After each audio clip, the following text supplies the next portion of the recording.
Аллаху акбар. Аллаху акбар. Аудармасы Алла ұлық.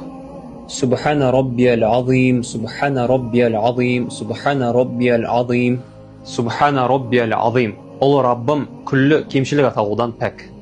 Сайналлаху лиман хамида, раббана валакал хамд. Сайналлаху лиман хамида. Алла өзін мақтаған жанның мадағын естиді. Раббана валакал хамд. Ұлы Раббым бүкіл мақтау бір өзіңе лайық. Субхана раббиял а'ла, субхана раббиял а'ла, субхана раббиял а'ла. Субхана раббиял а'ла. Ұлы Раббым күллі кемшілік аталудан пәк. Рабби ғфирли, Рабби ғфирли, Рабби ғфирли, Рабби ғфирли. Я Аллахым, мені кешіре көр. Бауырлар, алдаптада Құранға түсіп, ең оңай әдіспен тәжвид ережелерін үйреніңіз. Дәріске тіркелу үшін комментарийге плюс қалдырып кетіңіз.